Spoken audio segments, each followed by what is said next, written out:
Sekedar saran saya kepada PSSI, jangan juga diberi tawaran untuk menjadi ASN, aparatur sipil negara. Jangan pula diberi tawaran untuk menjadi anggota TNI, anggota Polri, anggota pegawai karyawan BUMN atau apa. Nggak usah biarkan pemain-pemain ini berkembang menjadi pemain sepak bola profesional. Kalau mau ya beri mereka tawaran untuk bermain di Real Madrid misalnya, Barcelona misalnya, Juventus, Inter Milan, Manchester United. bukan. Halo saudara-saudara, jumpa lagi dengan komentator gadungan di sini. Dengan komentator yang gadungan. Seperti biasa, saudara-saudara, seperti biasa. Kalau kita sudah bertemu, pasti akan ada yang kita bicarakan. Akan ada yang kita perbincangkan. Kita ulas, kita analisis, kita cakap, kita gibahin, kita bacotin. Kita cangkeman tentang sepak bola di seputaran Asia Tenggara. Di negara-negara tetangga, negara-negara sahabat, negara-negara jiran, negara-negara serumpun. Indonesia, Malaysia, Thailand, Vietnam, Laos, Myanmar, Kamboja, Filipina, Brunei Darussalam, Singapura, Timor Leste, Australia, Wakanda, Konoha, negara api, negara angin, negara air, negara dongeng, dan sekitarnya. Semua akan kita bicarakan secara fair, secara jujur, secara adil, tanpa muatan politik, tanpa kebencian, tanpa provokasi, hanya berdasarkan fakta dan bukan klaim semata, saudara-saudara. Tidak ada hoax, dan tidak lebay. Baik yang sudah lama maupun yang terkini. Bebas, saudara-saudara, bebas. Yang penting, sopan.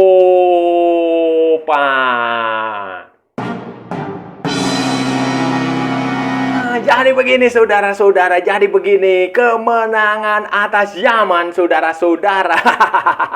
Kemenangan atas Yaman dan sebelumnya atas Korea Selatan itu memastikan Indonesia, tim nasional Indonesia U17 lolos ke Piala Dunia U17 2025. Luar biasa, saudara-saudara, luar biasa. Kenapa demikian? Karena di pertandingan terakhir Indonesia akan bertemu dengan Afghanistan dan Korea Selatan akan bertemu dengan Yaman. Nah, Korea Selatan dan Yaman akan saling bunuh untuk menentukan tiket kedua lolos ke Piala Dunia 2025, Piala Dunia U17, karena saudara-saudara, karena poin Indonesia sudah 6 poin. Kemenangan atas Korea Selatan 3 poin, kemenangan atas Yaman 3 poin, 6 poin. Dan kalaupun nanti Indonesia kalah pada pertandingan terakhir, dan Korea Selatan memenangkan 2 pertandingan dan menang lagi, saudara-saudara, 6 poin maka Indonesia akan tetap lolos karena head to head-nya, saudara-saudara. Karena di sistem ini, di Piala Asia U17 ini, di AFC, itu yang digunakan adalah head to head, saudara-saudara. Head to head. Jadi ketika ada 2 tim yang poinnya sama, maka 2 tim itu dihitung head to head-nya, pertemuannya. Hasilnya kan Indonesia mengalahkan Korea Selatan dan Indonesia mengalahkan Yaman. Otomatis tidak ada pilihan lagi. Apapun hasil pertandingan Indonesia melawan Afghanistan di pertandingan terakhir, itu sudah pasti Indonesia akan 6 poin dan akan lolos. Nanti tinggal dihitung. Kalau ada tim lain, Korea Selatan atau Yaman, yang memenangkan pertandingan terakhir ya dan sama-sama punya 6 poin, akan dihitung siapa yang akan menjadi juara grup dan runner up, itu aja. Tetapi ini sudah pasti lolos dan luar biasa, saudara-saudara. Selamat. Ini luar biasa karena sejak awal memang tim ini didesain untuk golnya, tujuannya adalah lolos ke Piala Dunia U17, saudara-saudara. Dia mengorbankan Piala AFF, gak apa-apa.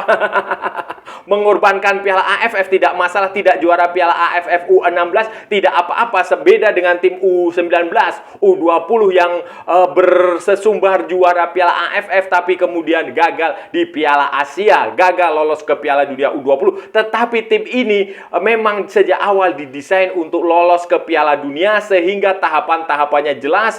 Piala AFF U16 hanya dijadikan sparring partner, hanya dijadikan uji coba resmi. Kemudian tampil di kualifikasi Piala Asia juga hasilnya luar biasa kan, menahan imbang Australia, kemudian mengalahkan Kuwait, kemudian menggelar sejumlah pertandingan uji coba, pemusatan latihan sempat digelar di Qatar, kemudian sempat digelar di Dubai. Hasil pertandingan uji cobanya juga luar biasa dan pertandingan pertama juga berhasil mengalahkan Korea Selatan, kemudian pertandingan kedua mengalahkan Yaman. Taktik dan strategi yang diterapkan oleh pelatih Nova Arianto menurut saya juga luar biasa karena berkaca, mengacu pada mengacu pada lawan. Jadi lawan menerapkan strategi apa, dia kontra strategi. Tidak selalu harus menyerang, tidak selalu harus mencetak banyak gol, tidak selalu harus agresif, tetapi yang penting menang. Walaupun cara memenangkan pertandingan itu dengan bertahan tidak masalah, yang penting adalah tujuannya adalah menang, saudara-saudara, menang dan lolos ke Piala Dunia. Dan menurut saya juga penampilannya tidak terlalu buruk juga, saudara-saudara, tidak jelek-jelek amat lah. Beda dengan U20 ya, mungkin selain filosofi berbeda, cara pelatih berbeda, taktik dan strategi berbeda, lawannya juga berbeda. Tetapi yang jelas ini catatan yang menurut saya cukup bagus dan layak kita berikan apresiasi, saudara-saudara. Karena ini untuk kedua kalinya secara beruntun Indonesia lolos ke Piala Dunia U17. Bedanya saudara-saudara, bedanya pada edisi sebelumnya 2023 Indonesia itu lolos ke Piala Dunia U17 sebagai tuan rumah. Sebagai tuan rumah, walaupun pada akhirnya Indonesia gagal. Gagalnya ada di fase grup setelah menjalani 3 pertandingan dengan kalau nggak salah itu 2 hasil imbang dan 1 hasil seri kalau nggak salah, saudara-saudara. Waktu itu Indonesia di Piala Dunia U17 di tahun 2023. Tetapi yang nggak apa-apa, namanya juga debutan. Debutan dan statusnya tuan rumah, dan itu juga tuan rumahnya juga mendadak kan. Kalau saudara-saudara ingat waktu itu Peru yang seharusnya dijadikan tuan rumah kemudian batal karena infrastrukturnya, persiapannya kurang maksimal. Sementara Indonesia yang jatahnya Piala Dunia U20 dipindahkan ke Argentina karena ada kontroversi soal Israel, akhirnya diberikan jatah setelah melalui lobby-lobby. Saya nggak tahu siapa yang lobby, akhirnya Indonesia mendapatkan jatah tim U17 dan tim U17 asuhan Bima Sakti waktu itu yang diperkuat seperti Arkan Kakak, kemudian Iqbal Jangge. Itu pada akhirnya tampil di sini, Welber Jardim kemudian tampil di sini dan hanya mampu menghasilkan 2 hasil imbang melawan Ekuador dan Panama. Kalau seingat saya ya, terakhir kemudian di pertandingan terakhir kalah 1-3 dari Maroko sehingga gagal. Setelah lolos ke Piala Dunia itu kan nanti masih ada lolos ke babak perempat final Piala Asia U17 ini, saudara-saudara. Berhubung Indonesia ada di grup C, saudara-saudara, nanti akan menghadapi lawan dari grup D. Lawan grup D itu ada Tajikistan, ada Korea Utara, ada Iran, dan ada Oman. Kita nggak usah berpikir siapa lawan kita, yang penting kita lolos ke Piala Dunia pertama, kedua yang penting lolos ke perempat final. Nanti di perempat final itu kita lihat saja siapa lawannya. Apakah kita bertemu Tajikistan, apakah kita bertemu Iran, apakah kita bertemu dengan Korea Utara. Korea Utara masih terbuka, semua peluang masih terbuka. Yang penting kita fokus dulu ke pertandingan ini, ke pertandingan melawan Afghanistan, pertandingan ketiga, pertandingan penentuan yang bisa mempengaruhi apa saja, bisa mempengaruhi. Dan saya percaya tim ini punya kemampuan karena kalau dilihat dari pelatihnya juga memang sebagai asistennya Sintayong, dia ini orang ini, Nova Arianto ini benar-benar belajar dari apa yang dikerjakan Sintayong. Dia belajar betul, saudara-saudara. Metode pelatihan dia belajar dari situ. Kemudian cara dia mendisiplinkan pemain juga dia belajar dari situ. Bahkan dia lebih lagi. Jadi tim ini, saudara-saudara, kalau saudara-saudara mau tahu, itu dilarang menggunakan media sosial. selama turnamen. Nah, selama turnamen, nanti setelah turnamen selesai, setelah balik ke Indonesia baru boleh menggunakan media sosial lagi. Media sosial hanya boleh pegang handphone untuk menghubungi keluarganya.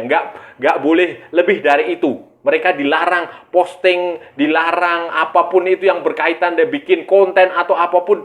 Tidak boleh, dan itu terlihat saudara-saudara, terlihat dari sistem latihannya juga sama, mirip dengan Sintayong, menggunakan kaos kaki kiri dan kanan yang berbeda, tujuannya untuk melihat kelebihan dan kekuatan kaki pemain itu di mana, apakah dia kuat di kaki kiri, apakah dia kuat di kaki kanan atau apa. Itu tujuannya menggunakan, dan ini tim yang punya prospek dan tim yang tidak terlalu dibesar-besarkan lah sejak awal.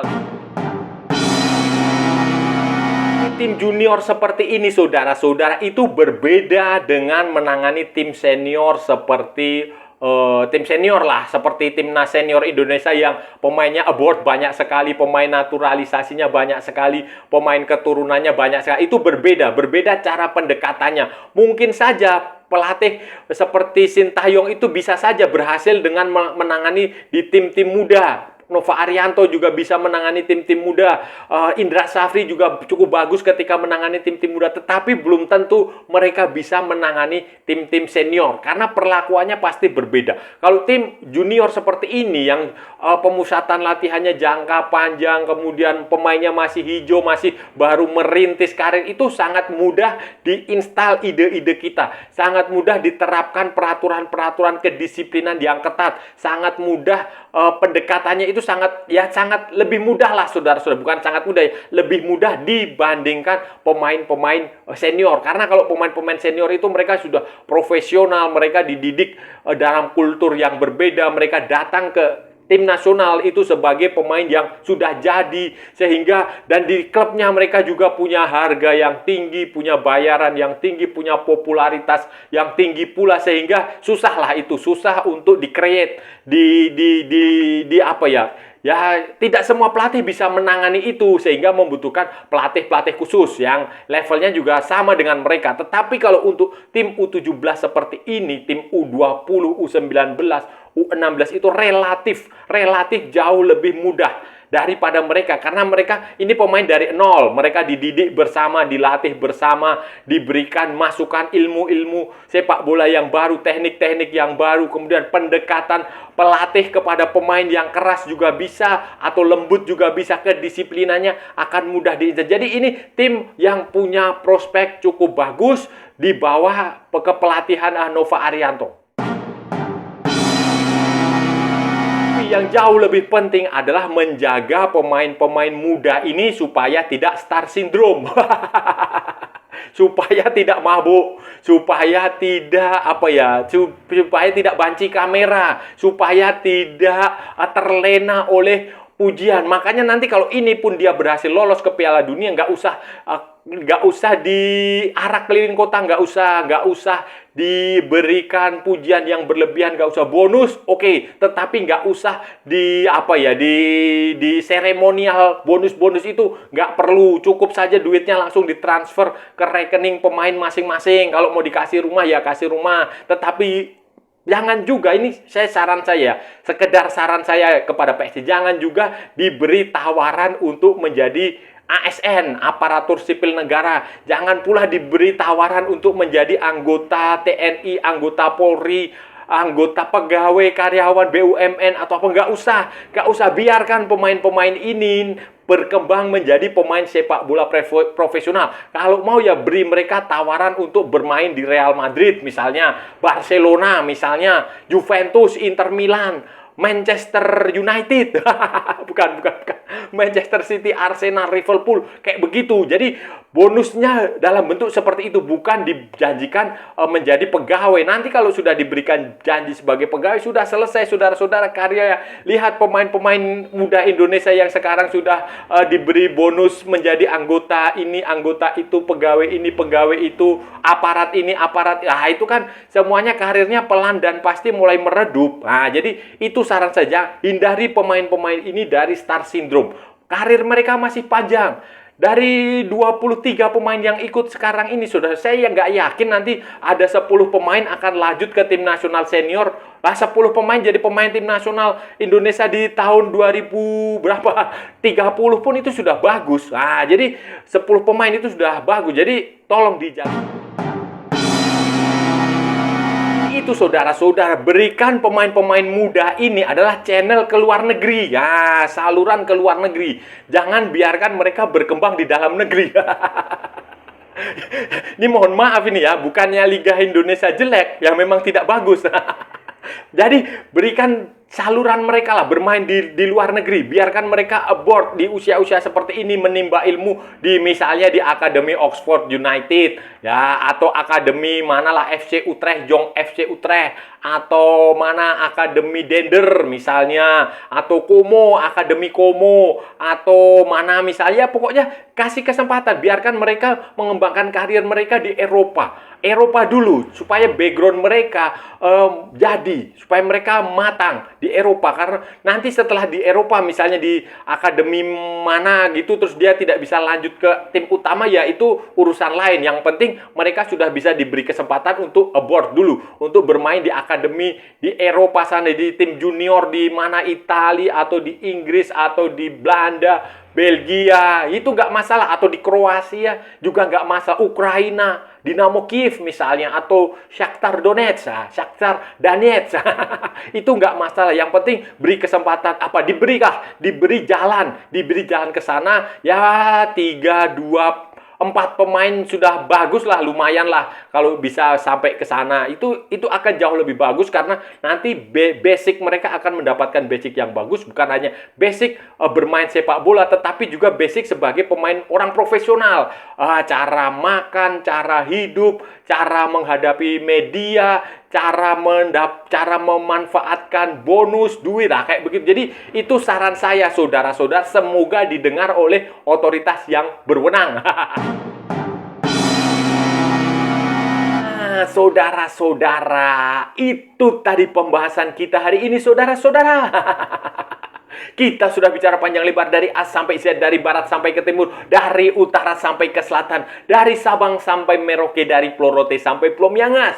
Semua sudah kita perbincangkan, semua sudah kita cakap, semua sudah kita ulas, semua sudah kita analisis, semua sudah kita gibahin. Saudara-saudara, tadi kita sudah bicara tentang apa ya?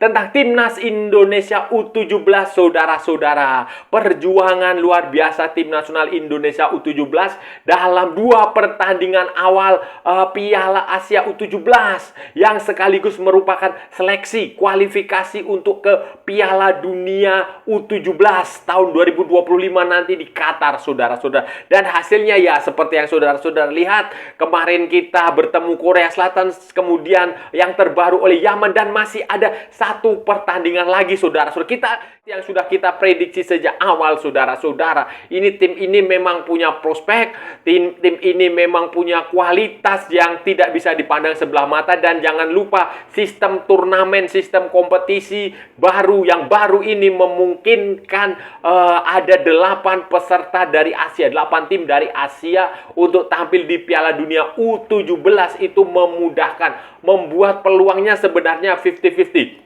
Jauh lebih mudah daripada Tim Nasional Indonesia U20, Piala Asia 20, U20 yang hanya menyediakan 4 tiket, sementara U17 ini menyediakan 8 tiket. Sehingga ya kalau sampai gagal, saudara-saudara, ya keterlaluan lah. Keterlaluan, dan itu berarti harus ada evaluasi lebih. Evaluasional ini, U17 ini akan bisa tampil di Piala Dunia U17, mewakili Indonesia, tampil untuk kedua kalinya. Setelah edisi sebelumnya kita juga tampil di Piala Dunia U17 di zamannya Arkan Kakak, Iqbal Gwijangge, di zamannya pelatihnya kalau nggak salah Bima Sakti. Waktu itu bedanya adalah waktu itu kita tuan rumah, jadi lolos otomatis. Kalau sekarang ya memang penuh perjuangan, dan saya rasa akan bisa. Dan kalau itu tercapai, ini akan menjadi catatan yang luar biasa. Respect, salut. Dan saya rasa sudah cukup ya saudara-saudara pembahasan kita kali ini. Kalau ada salah-salah ya mohon maaf, namanya juga gadungan. Saudara-saudara, wajar kalau gadungan itu salah. Tetapi kalau benar saudara-saudara berarti sebuah kebenaran. Kalau saudara-saudara merasa channel ini bermanfaat, berguna, menghibur, menginspirasi, silahkan like, share, and subscribe. Tapi kalau tidak saudara-saudara abaikan saja, skip, jangan ditonton. Dan yang paling penting jangan nyampah. Jangan membuat komentar yang macam-macam, yang aneh-aneh, yang menghina, menghujat, merendahkan orang maupun negara lain maupun merendahkan saya. Pasti saya blok. Nah ini hanya bola. Santai aja, kita cari teman bukan cari musuh, saudara-saudara. Ikuti juga akun media sosial Komentator Gadungan, ada di Instagram, ada di Facebook, dan ada di TikTok yang bukan TikTok Shop, saudara-saudaraku semua. Oke, sampai bertemu lagi di edisi berikutnya dengan tema-tema yang jauh lebih tidak bermanfaat, dengan tema-tema yang jauh lebih tidak berguna, dengan tema-tema yang jauh lebih membagongkan. Salam olahraga dan merdeka!